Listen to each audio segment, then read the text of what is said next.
Amém? Antes de eu trazer para você a palavra que Deus trouxe ao meu coração, eu gostaria de compartilhar um pouquinho da minha vida, para que você entenda um pouquinho de onde que Deus me tirou. E não vou ficar falando todo o testemunho, senão a gente fica até meia-noite aqui e não dá tempo ainda. Mas de forma bem sucinta, queria trazer um pouquinho do que Deus fez na minha vida. Bom, eu venho de uma infância pobre, e a maior dificuldade que eu consegui enxergar, a dificuldade que meus pais tinham para me transmitir amor. Eu não tenho dúvida que meus pais me amam, que meus pais me amavam quando eu era criança, mas por eles não terem recebido esse amor dos meus avós, eles não sabiam como transmitir. Então eu não era abraçado, eu não ouvia palavras de afirmação como eu te amo. Minha mãe e meu pai só botavam a mão em mim para me dar surra, de tudo que você possa imaginar. E eu também não facilitava, né? Com 3 anos de idade eu subi no telhado de casa e corri de um lado para o outro. Então muitas das surras foram merecidas, mas isso fez eu crescer e nutrir uma mágoa muito grande, principalmente contra o meu pai. E aos 13 anos comecei a usar drogas, comecei com drogas inaláveis, éter, clorofórmio, diluente, cola de sapateiro. De 13 para 14 anos comecei a fumar, daí veio a maconha, depois a cocaína, até que eu fui parar no crack. E foram 15 anos como dependente químico, dos 13 aos 28 anos de idade. Os 2 últimos anos fazendo uso de crack todos os dias. É o que vulgarmente lá em São Paulo a gente chama de noia. Meu fundo de poço foi na véspera de Natal de 2007. Eu estava num shopping fazendo compra de Natal com a minha esposa e com o meu filho, e estava consumindo crack no estacionamento do shopping. Nesse dia minha esposa não aguentou mais e Deus deu a ela a força necessária para me mandar embora de casa. E eu passei a noite de Natal longe da minha família, e pela primeira vez na vida eu tive um choque de realidade, e eu comecei a enxergar muito nitidamente as consequências das minhas atitudes. E sem saber eu fiz a minha primeira oração. Eu disse: Deus, se você existe, me ajuda, ou me mata, porque eu não consigo mais viver desse jeito. Não sei se você já se engasgou, já se afogou, sabe aquela sensação de tentar respirar e não conseguir? Isso era a minha vida todo dia. No dia de Natal, voltei para casa para pegar minhas roupas, conversei com a minha esposa e, com a condição de buscar ajuda, minha esposa me aceitou de volta. Já no início de janeiro, a gente foi convidado a ir à praia com os familiares da minha esposa. Lá em São Paulo a gente chama de farofa. Vai 20 pessoas para uma casa de 2 cômodos passar perrengue no litoral. E eu sempre fui da turma do vamos. Vamos? Bora, vamos. Mas eles me avisaram, vai ter 2 crentes lá. Eu falei, tranquilo, eles ficam na deles, eu fico na minha, sem problema nenhum. Mas sabe aquelas pessoas que você nunca viu na vida, você começa a conversar, parece que é amigo de infância? Esse tipo de afinidade aconteceu. Eu era vocalista de uma banda de rock, tocava na noite, e os 2 tocavam na igreja. E a música gerou essa afinidade.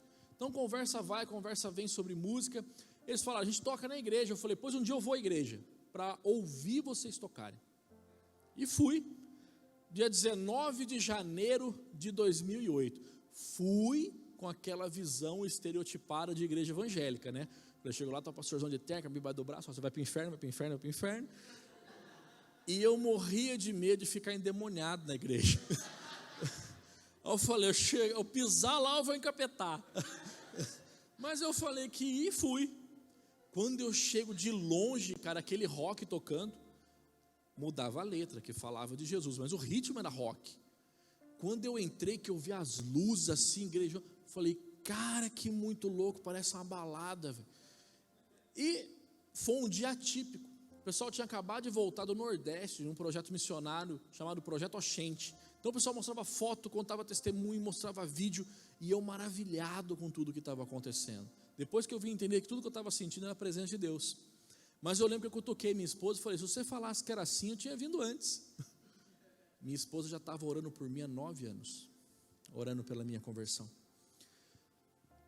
Era um grupo de jovens, como hoje que nós estamos, e normalmente começava lá umas 7 e terminava às 9. Na época chamava Conexão Livre, hoje é o nosso Eleve. Já era 11h30 da noite e não tinha acabado ainda. O pastor Marcos Madaleno pedindo pelo amor de Deus para o pessoal ir embora da igreja, porque tinha que arrumar para ter celebração no outro dia.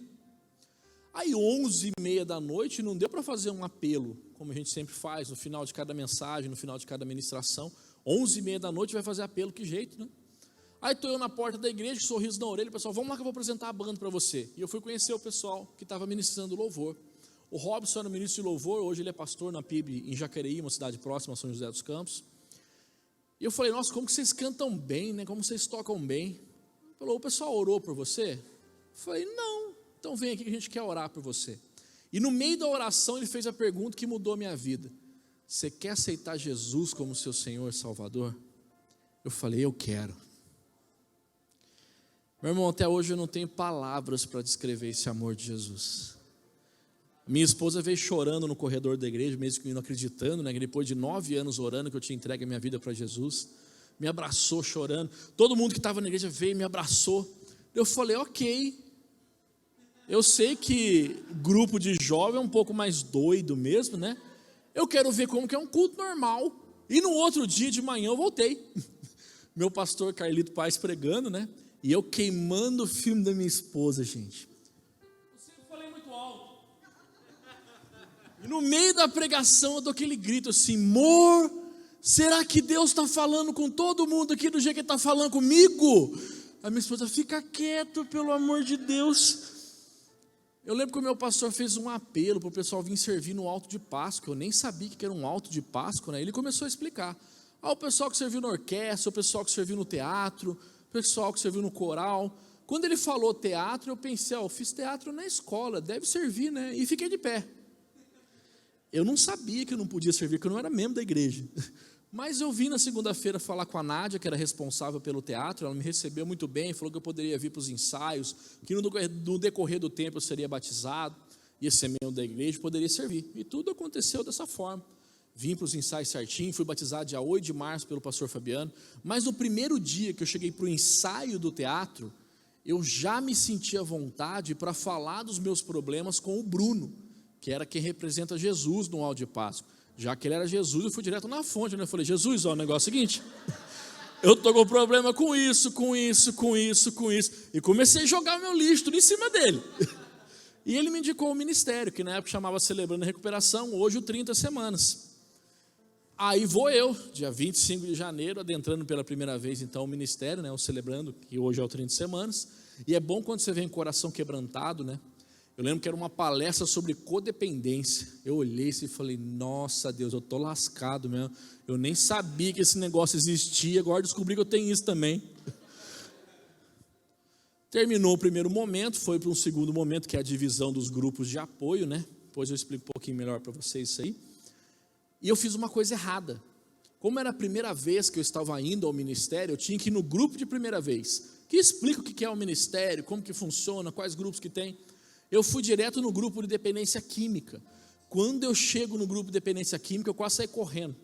Você imagina eu, com essa cara de doido que eu tenho, com o cabelo no meio das costas, eu aparentava ser a pessoa mais normal ali. Eu falei, o que eu estou fazendo aqui? São essas pessoas que vão me ajudar? Não vou falar nada, só vou ouvir esses doidos aqui. A primeira que partilhou era uma mulher, na época o grupo era misto, hoje não tem grupo misto, todos os grupos são separados, masculino e feminino. Ela partilhou, não me identifiquei com a partilha dela.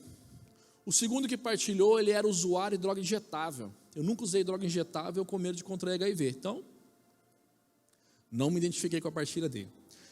O terceiro tomava chá de cogumelo.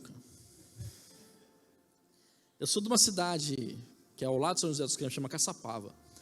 E lá tem 3 doidinhos que andam para a rua lá, que tomou chá de cogumelo e não voltou mais. Eu falei, eu quero ficar louco, mas nem tanto, né? Então, nunca tomei chá de cogumelo. E de repente um rapaz começa a falar e conta a minha vida inteira. Começou a usar droga com 13 anos, problema com o pai. Eu achei que a minha esposa tinha contado alguma coisa para alguém. Chegou a minha vez de partilhar, falei, oi, meu nome é Cláudio. O pessoal falou, oi, Cláudio. E eu falei, eu sinto tudo que ele sente e passei por tudo que ele passou. Obrigado pelo silêncio de vocês. Essa foi a minha primeira partilha. Mas já nesse primeiro momento, eu comecei a aprender a nominar os meus sentimentos. Eu lembro que o rapaz partilhou que ele saía para procurar emprego, que ninguém dava uma oportunidade para ele, que ele se sentia frustrado. Eu falei, nossa, mano, eu sinto esse negócio aí também, como é que chama? Frustrado. Me sinto frustrado. Que às vezes ele demorava para voltar para casa, que a esposa começava a acusar, falando que ele tinha voltado a usar droga, que os familiares dele faziam uma aposta para ver quando ele ia ter recaída, que ele se sentia rejeitado. Falei, maluco, eu sinto esse bang aí também. Me sinto rejeitado. E comecei a aprender a nominar e, gente, eu comecei a deixar Deus agir na minha vida. Tudo que a igreja tinha para oferecer, eu fiz. Todos os cursos, todos os treinamentos, todos os retiros. Eu tenho algo para mim que é assim, tudo que é de Deus eu quero. O que não é de Deus, afasta de mim, Senhor. Mas o que é de Deus eu quero, porque tudo que é de Deus está disponível, está acessível. Então, se é de Deus, eu quero. E eu ia, em treinamento, eu era recém-convertido, eu fui para São Paulo para ver o Rick Warren falar, nem sabia quem era Rick Warren. Mas se era da igreja, se era de Deus, eu queria. Fui lá, foi espetacular. Top. Nada que você for fazer para Deus e para a igreja, você vai desperdiçar tempo. Conhecimento, algo Deus vai acrescentar na sua vida. Então eu sempre fui. E Deus começou a restaurar a minha vida, restaurar meu casamento, restaurar minha família, até aquilo que a dependência química tinha roubado de mim, porque foram 15 anos que eu não tenho nem foto para mostrar para vocês. Foram 15 anos que eu vivi como um zumbi do The Walking Dead lá. Nem foto eu tenho nessa época. Vocês dizem que eu achei um pouco de foto, vou mostrar depois para você, César. Achei umas fotos lá de quando eu era nóia. Você vai ver só a capa do Batman, né? Daí Deus começou a restaurar.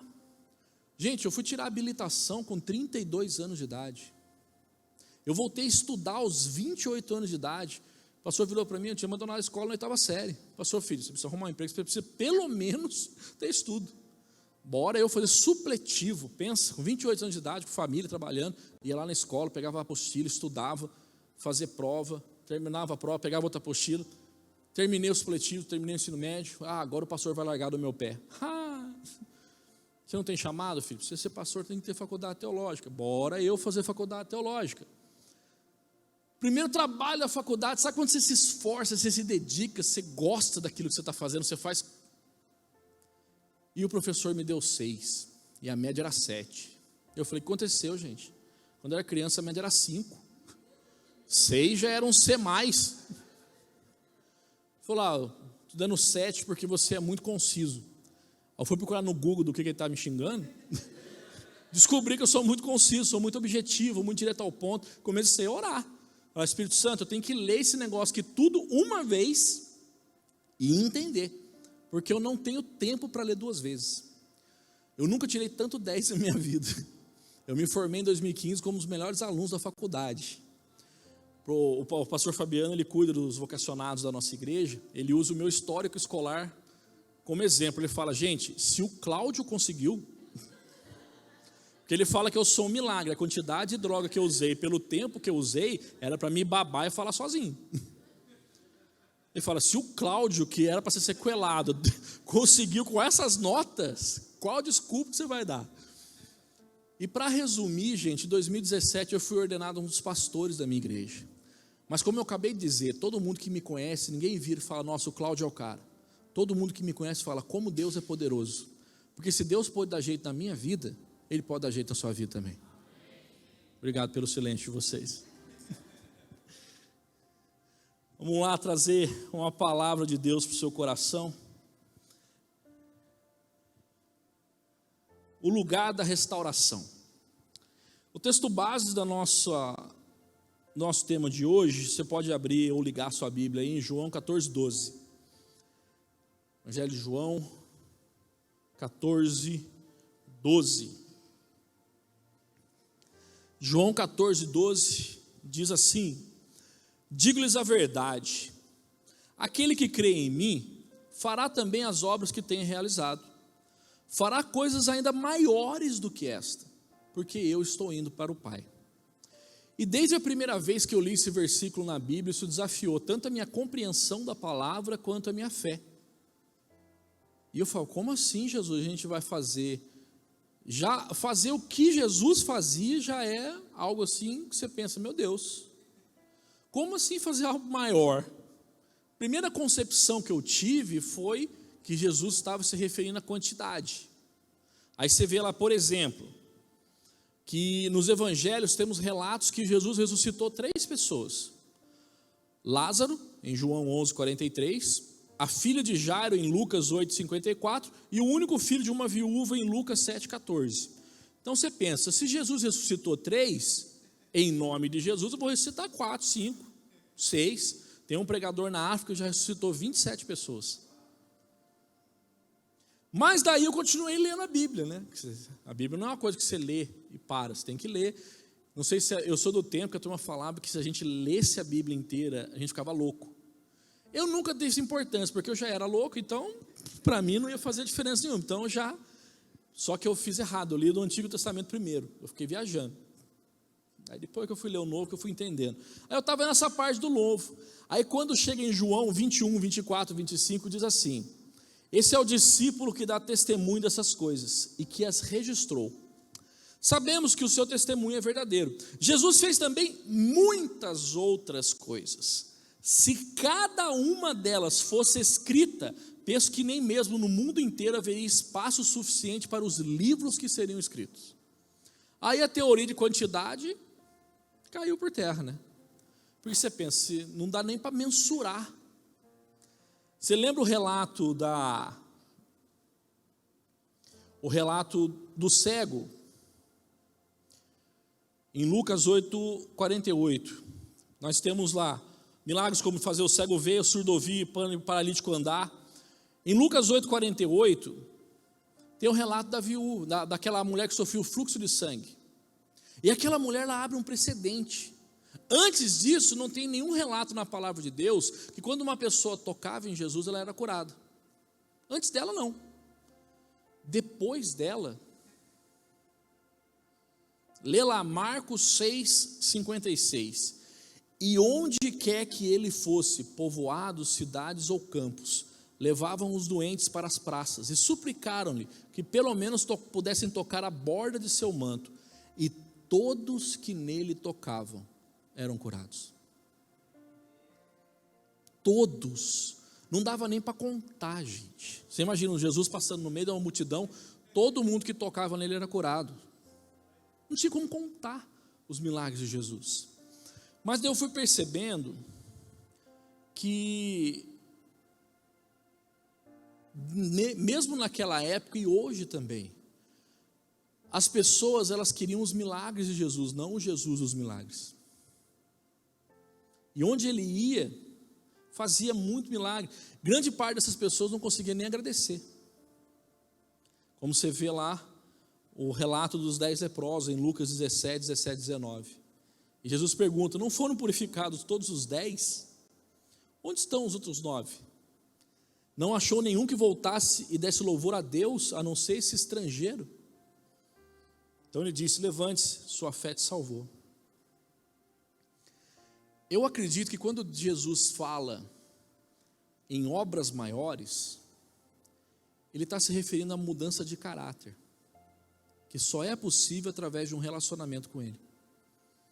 Porque é muito fácil para Deus fazer um cego enxergar, um surdo ouvir, um paralítico andar, até um morto ressuscitar. Um morto nem livre-arbítrio tem mais. Então é muito simples para Deus fazer esse tipo de milagre. Mas transformar o caráter de uma pessoa depende da pessoa, não depende de Deus. Deu para entender? Mudar o caráter de uma pessoa, isso para Deus é uma obra maior. Porque depende do relacionamento seu e dele. A gente vai ver isso.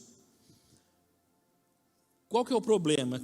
Ao longo do meu relacionamento com Jesus, eu tenho vivido isso e percebido também na Bíblia. Outros homens e mulheres de Deus tiveram transformações, curadas, suas vidas transformadas e curadas através desse relacionamento. Só que é trabalhoso, leva tempo. Nós chamamos isso de processo de santificação, que só é possível mediante a graça e a misericórdia e através de um relacionamento pessoal com Jesus. Você pensa assim, por que é um processo? Porque tudo na nossa vida é processo. Deus, ele tem poder para resolver todos os nossos problemas assim. Tem coisa na minha vida que Deus fez assim, acredito que na sua também. Se você tem um relacionamento com Deus, tem coisa na sua vida que Deus fez e ela deixou de existir. Só que grande parte das coisas vão vir através de um processo, porque o processo nos gera aprendizagem. Porque se Deus, em todas as coisas da nossa vida, Deus só estalar o dedo e resolver, a gente não vai aprender nada. E o inimigo de Deus, ele vai usar sempre os mesmos motivos, razões e circunstâncias para deixar a gente com problemas em outras áreas. Então a gente precisa do relacionamento de Deus e precisa da aprendizagem que vem com esse relacionamento. Precisa do conhecimento que só Jesus pode nos trazer.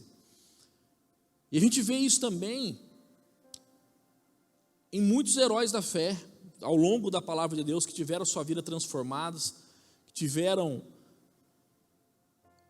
Você vê, por exemplo, os discípulos, talvez quando você pensa nos discípulos de Jesus, o primeiro que vem na sua cabeça é Pedro, né? Mas o discípulo que eu vejo a maior transformação, e a gente vai ver nesses pontos aqui, é na vida de João, o discípulo a quem Jesus amava. A transformação na vida dele, nesses 3 anos de convivência que ele teve com Jesus, transformando ele de um discípulo em um apóstolo, foi algo assim que você pode ser, é uma mudança e uma transformação de caráter. Vamos lá.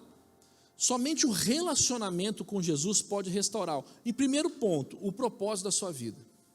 Somente o relacionamento com Jesus pode trazer isso para você. Mateus 4, 21 e 22 diz assim: indo adiante, viu 2 irmãos, Tiago, filho de Zebedeu, e João, seu irmão. Estavam num barco com seu pai Zebedeu, preparando suas redes, e Jesus os chamou. E eles, deixando imediatamente o barco e seu pai, o seguiram. Lucas 5, 10, 11, como também Tiago e João, filho de Zebedeu, sócio de Simão. Então Jesus disse a Simão: não tenha medo, de agora em diante você será pescador de homens. E eles arrastaram seus barcos para a praia e, deixando tudo, o seguiram. O Rick Warren vai dizer que viver com propósito é a única maneira de viver, o resto todo é apenas existir. Só Deus pode revelar para nós para que e por que Ele nos criou. Os dois estavam ali, culturalmente era uma coisa normal os filhos aprenderem o ofício dos pais. E eles estavam ali aprendendo o ofício do pai deles, que era pescador. Jesus chega, vem, vocês vão ser pescadores de homens. E muda e mostra o real propósito da vida dos dois. Somente o relacionamento com Jesus pode restaurar ao gerar transformação em vocês. Marcos 3,17, Tiago, filho de Zebedeu, e João, seu irmão, aos quais deu o nome de Boanerges, que significa filhos do trovão. Como você imagina que era o temperamento deles para Jesus apelidar eles de filhos do trovão? Você imagina que eram pessoas dóceis, calmas? Não dá, né? E uma das coisas que a gente percebe nisso, gente, é quando a gente olha e age de forma assim. A gente no 30 de semana chama de você ser uma pessoa impulsiva e uma pessoa que faz viver um ciclo de insanidade. E o que é insanidade? É você fazer a mesma coisa esperando um resultado diferente. E durante muito tempo você pode viver pensando que você é o seu pecado ou que você é o seu problema. Talvez por um apelido, talvez por uma maneira como você se expressa ou uma maneira como você reage às coisas. Quer ver uma coisa que a gente faz? O problema é quando a gente age com insanidade na vida das outras pessoas. Uma coisa que a gente faz que é um processo de insanidade normal que todo mundo pratica: tentar mudar as pessoas. Já tentou mudar alguém? Quem tentou? Levanta a mão aí. Todo mundo, né, gente? Todo mundo tentou. Quem conseguiu? A gente não convence nem a gente mesmo. Se a gente nos convencer, a gente não pecava mais. Passar para você o segredo da oração que Jesus responde instantaneamente. Bote a mão no seu coração e ore assim junto comigo: Pai, em nome de Jesus, me muda. Começou. Você não pode mudar ninguém, mas você pode permitir Jesus mudar a sua vida. E a transformação que Jesus gerar na sua vida vai gerar transformação em todos os seus relacionamentos. Deu para entender como que funciona o processo? É assim que acontece. É deixar Jesus transformar a sua vida. Terceiro ponto: somente o relacionamento com Jesus, ele pode restaurar ao transformar a sua impulsividade e a sua percepção das coisas. Talvez eu falo por mim, Eu sou muito impulsivo, eu sou muito reativo. E eu tenho que aprender a, em Jesus, ter uma melhor percepção das coisas. Olha, esse aqui é um dos que mais me espantou em João e em Tiago. Lucas 9, 49 e 54. Disse João: Mestre, vimos um homem expulsando demônios em teu nome e procuramos impedi-lo, porque não era um dos nossos. Não o impeçam, disse Jesus, pois quem não é contra vocês é a favor de vocês. Aproximando o tempo que seria levado ao céu, Jesus partiu resolutamente em direção a Jerusalém e enviou mensageiros à sua frente. Indo estes, entraram num povoado samaritano para lhe fazer os preparativos, mas o povo dali não o recebeu, porque se notava em seu semblante que ele iria para Jerusalém. Ao verem isso, os discípulos Tiago e João perguntaram: Senhor, queres que façamos cair fogo do céu para destruí-los?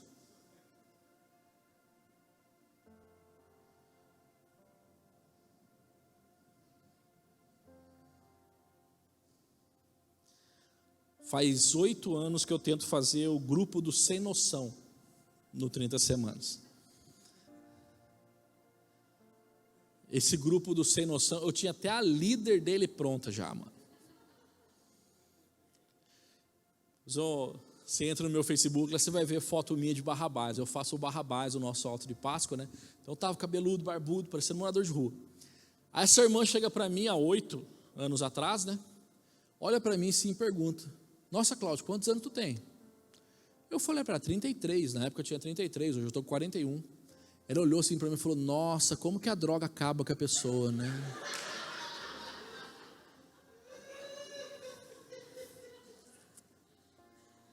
Ela ia ser a líder do meu grupo do Sem Noção. O João também estava nessa linha aí, né? Você virar para Jesus e perguntar: Senhor, quer que façamos cair fogo do céu para destruí-los? Grupo do Sem Noção, com certeza. Quarto ponto: somente o relacionamento com Jesus pode restaurar, ao transformar suas escolhas e decisões. Nisso, Tiago e João, filhos de Zebedeu, aproximaram-se dele e disseram: Mestre, queremos que faça algo que vamos te pedir.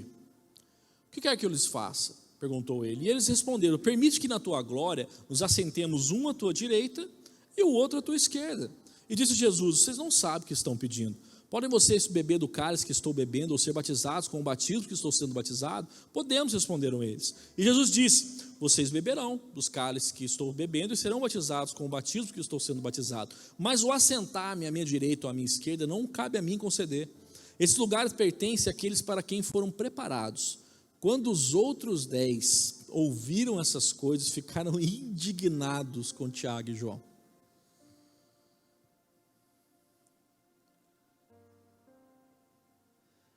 É impressionante como que a gente... Eu não sei no que você trabalha, mas no reino de Deus é o contrário.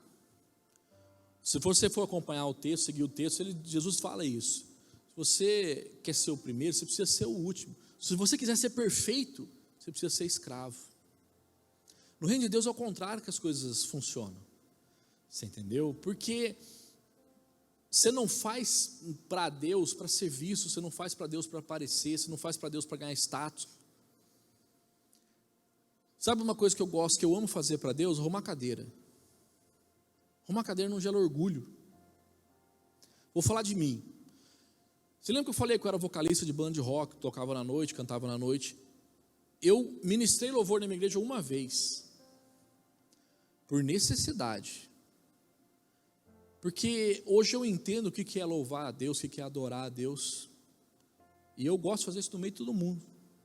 Porque quando eu cantava na noite, eu cantava para aparecer, para as pessoas elogiarem a minha voz, falar como que eu cantava bem. Eu não preciso disso para Deus. Não preciso. Para mim, eu junto com todo mundo aqui, adorando a Deus, sentindo a presença dEle, a conexão que o louvor faz. Por que eu gosto de arrumar cadeira? Porque arrumar cadeira não gera orgulho. Foi a primeira coisa que eu fiz com 2 semanas de convertido. Com 2 semanas de convertido, a única coisa que você pode fazer na igreja é arrumar cadeira, né? Então, eu estava lá arrumando cadeira. E por que eu gosto de arrumar cadeira? Porque não gera orgulho. Eu nunca fui elogiado por arrumar cadeira. Ninguém nunca falou para mim: nossa, como que fica bonitinho, retinho, arruma cadeira bonitinho. Ninguém nunca me elogiou. Mas eu me sinto arrumando cadeira do mesmo jeito que eu me sinto aqui agora, pregando, servindo a Deus. Mesmo jeitinho. Só que,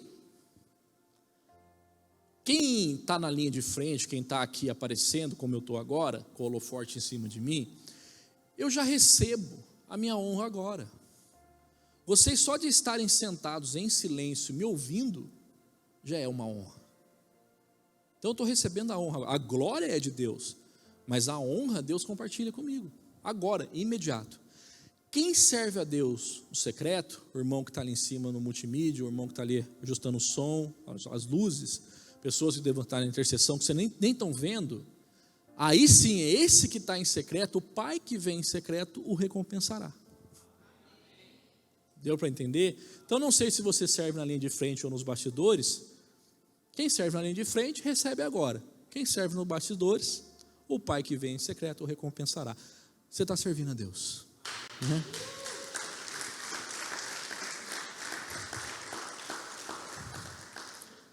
O Rick Warren diz: o amor sempre acha uma saída, o egoísmo sempre acha uma desculpa. Só pedrada, calma, agora começa a melhorar, gente, tá bom? Pausa aqui, vou tomar uma aguinha.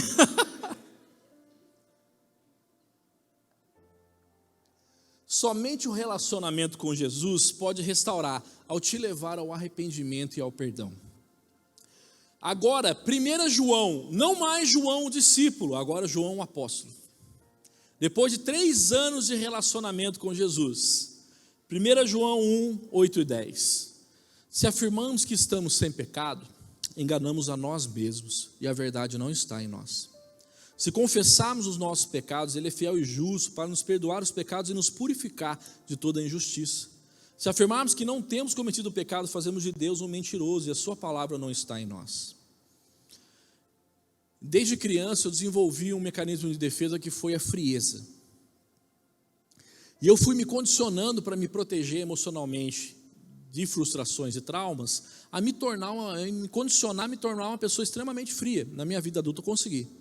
Minha esposa virava para mim: nossa, mas como você é frio. E eu falava: não, foi Deus que me fez assim. Necessário haver pessoas como eu. Por exemplo, se acontece um acidente, quando todo mundo está desesperado sem saber o que fazer, eu estou calmo. Eu consigo agir racionalmente, prestar um socorro adequado. Conversa para boi dormir. Isso não é o que eu sou, isso é o que eu me tornei, por escolha. Mas Deus ama pessoas como eu e como você. Como eu falo, coração duro, sabe aquele negócio? Homem não chora. Os 3 primeiros meses da minha conversão, eu só chorei. Tudo que eu nunca tinha chorado na minha vida, eu chorei naqueles 3 meses lá. Sabe aquele choro da alma? Eu urrava. Eu falava: Deus, como que você consegue me amar? Eu fiz isso. Porque diferente de Satanás, que põe o dedo na sua cara e te acusa do seu pecado, o Espírito Santo não. Ele te lembra do pecado, mas ele coloca no seu coração um arrependimento. O Costa Neto disse numa semana virada lá, ele falou: Satanás, ele sabe o seu nome, mas ele te chama pelo seu pecado. Jesus conhece o seu pecado, mas ele te chama pelo nome. Ele te chama de filho amado, te chama de filha amada. Essa é a diferença. Você entendeu? Sexto, somente o relacionamento com Jesus pode restaurar a sua real paternidade. 1 João 3:1. Vejam como é grande o amor que o Pai nos concedeu, que fôssemos chamados filhos de Deus, o que de fato somos. Portanto, sejam imitadores de Deus como filhos amados e vivam em amor, como também Cristo nos amou e se entregou por nós como uma oferta de sacrifício de aroma agradável a Deus. Primeira coisa que a gente aprende ao chegar no 30 semanas é que eu não sou meu pecado. Eu não sou um viciado, eu não sou um drogado, eu não sou um irado, eu não sou um depressivo, eu não sou um compulsivo. Eu sou um filho amado de Deus. Então entenda isso, você não é o seu pecado. Você é um filho amado de Deus e o relacionamento com Deus pode transformar a sua vida. Sétimo e último, somente o relacionamento com Deus pode restaurar o amor de Deus em você e através de você. 1 João 4, 7 e 11. Amados, Amemo-nos uns aos outros, pois o amor procede de Deus. Aquele que ama é nascido de Deus e conhece a Deus. Quem não ama não conhece a Deus, porque Deus é amor. Foi assim que Deus manifestou o seu amor entre nós e enviou seu Filho unigênito ao mundo para que pudéssemos viver por meio desse. Nisso consiste o amor, não que nós tenhamos amado a Deus, mas Ele nos amou e enviou seu Filho como propiciação pelos nossos pecados. Amados, visto que assim Deus nos amou, também nós devemos amar uns aos outros. Eu acredito que desde a igreja primitiva, João ficou conhecido como o discípulo do amor. Agora, se Deus pôde gerar uma transformação tão grande na vida de João, e tantos outros heróis da fé na minha vida, na sua Ele pode também. E isso vai depender apenas e exclusivamente de você. Nós precisamos de Deus e de pessoas de Deus na nossa vida. Quantas pessoas da igreja Deus levantou para investir na minha vida para que eu pudesse estar aqui hoje? E quantas pessoas Deus tem levantado nessa igreja, uma família espiritual para você pertencer? O Rick Warren vai dizer assim, o real crescimento espiritual jamais será uma busca individual e solitária. A maturidade é alcançada por meio de relacionamentos e da vida em comunidade, da vida como uma igreja. E Filipenses 1,6 diz: estou convencido que aquele que começou a boa obra em vocês vai completá-la até o dia de Cristo Jesus. Queria orar por você, para a gente encerrar aqui, e que você por um instante fechasse seus olhos, baixasse sua cabeça. E eu não posso encerrar essa mensagem de transformação, de restauração, sem dar a você a oportunidade que eu tive há 12 anos atrás. Há 12 anos atrás eu estava vivendo, na verdade estava sobrevivendo, porque eu não sabia muito bem nem para onde ir, nem aonde chegar. Mas o relacionamento com Jesus ao longo desses 12 anos, hoje eu não conseguia nem imaginar que eu estaria aqui, que eu estaria compartilhando com você essa palavra de Deus. Mas como a gente pôde ver nesses 7 pontos aqui, somente o relacionamento com Jesus, ele pode transformar a nossa vida. Somente o relacionamento verdadeiro com Jesus pode mudar a nossa história. E a gente encontrar em Jesus a resposta para todos os dilemas da vida, a resposta para todos os nossos problemas. Então eu vou fazer uma oração bem simples. Se você quiser, você pode me acompanhar, bem baixinho ou na sua mente. Obrigado, Jesus, pela tua palavra que veio ao meu coração. Te peço perdão pelos meus pecados, pelos quais me arrependo. Eu creio que o Senhor morreu naquela cruz para pagar pelos meus pecados, mas também creio que ao terceiro dia o Senhor ressuscitou e hoje o Senhor vivo está. Então eu peço que o Senhor envie o teu Espírito Santo para habitar no meu coração.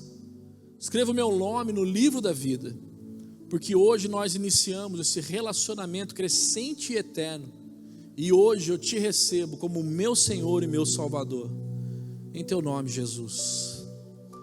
Ainda com os olhos fechados, se você fez essa oração de coração pela primeira vez, e é o desejo do seu coração mesmo, iniciar o seu relacionamento com Jesus, queria que você me desse um sinal levantando uma das suas mãos. Tem alguém aqui nessa noite que inicia o relacionamento com Jesus?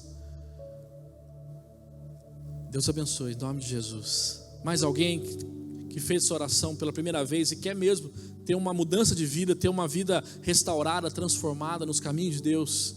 Levante sua mão até que eu te veja. Deus abençoe, em nome de Jesus. Mais alguém? Amém.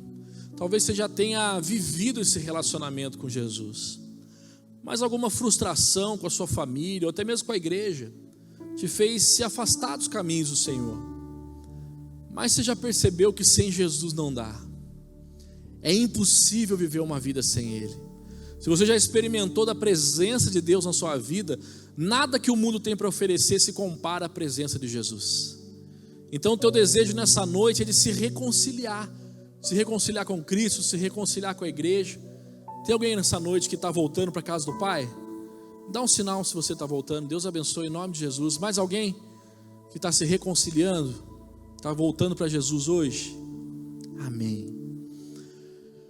Paizinho, nós queremos te louvar, te agradecer por essas vidas, pessoas que entenderam, assim como nós entendemos, que a vida ela consiste nesse relacionamento com o Senhor, e somente esse relacionamento contigo, Jesus, pode realmente transformar o nosso caráter, transformar a nossa vida, transformar tudo em nós, para que nós sejamos uma expressão da tua glória, para que em nós as pessoas possam receber de ti e entregar ao Senhor toda a honra, toda a glória, Pai, porque o Senhor é digno de recebê-las.